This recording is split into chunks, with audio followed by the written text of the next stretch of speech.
They're signs of spring. After constant freezing and thawing, these bad guys begin popping up every year, prompting drivers to dodge the nasty potholes scarring West Michigan roads and costing thousands of dollars worth of damage to vehicles.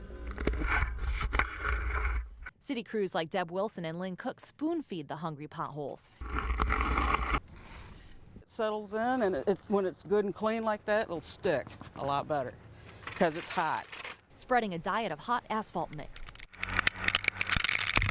While others use this Durapatch machine to first clean out the crater, then add emulsion through a hose, then loose stone, like filling a tooth. Got a couple little ones over here. Wilson and Cook walk the roads, smoothing out your commute, protecting your car with every shovel load. Filling some potholes, and Lynn's going behind looting it. So it's good and smooth, so there's no speed bumps. And there's some monster potholes out there. This one on the 500 block of Crescent is about 4 inches deep. The roads here are so bad. Grand Rapids driver David Wilsterman is proof that these potholes can create a hole in your wallet. We were just driving along Robinson and hit this massive pothole and got a flat tire on the right side here. He was hit with a $150 repair bill from Firestone. Then he filed this claim with the city to recoup the costs, which it initially denied. This letter from claims analyst Susan Kramer says the city wasn't liable because he didn't prove a dangerous defect existed.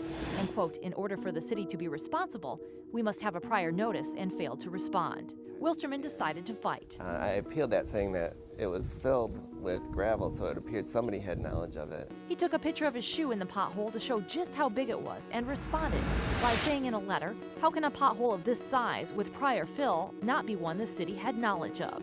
I mean, it was at least this big, this deep. Work orders showed in 2011 and 12 other residents reported problem potholes there. The city reviewed the evidence and finally gave him this $150 check. In fact, since 2003, the city of Grand Rapids shelled out nearly $47,000 for pothole damage. However, payouts from the city are still rare.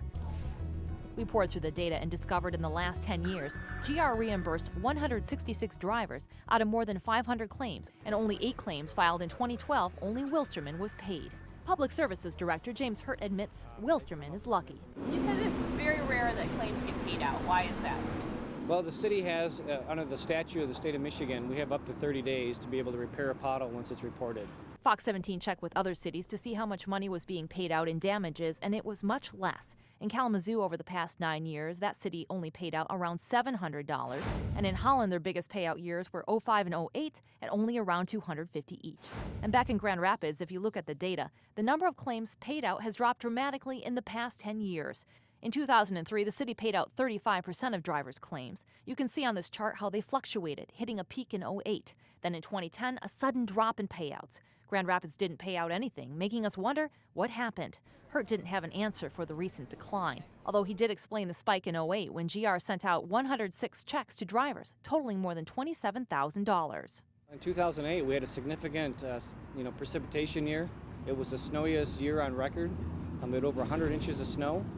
And when you have so much snow and you have a significant amount of precipitation into the ground, you have the freeze-thaw cycles that pops that asphalt out. Passion Templeton of Kentwood received nearly $1,000 in 2008 after she hit a chunk of concrete, breaking the axle on her car on Kalamazoo Street. They put a cone out pretty instantly to warn other drivers. Although Wilsterman had to fight for his claim, he felt the city was professional. The city was really cordial and nice about all of it. But as luck would have it, he hit 2 more potholes in 2013, once again on Robinson Road, and was back at the repair shop this spring. He said it would be comical if it wasn't so expensive. 2 flat tires in 2 years.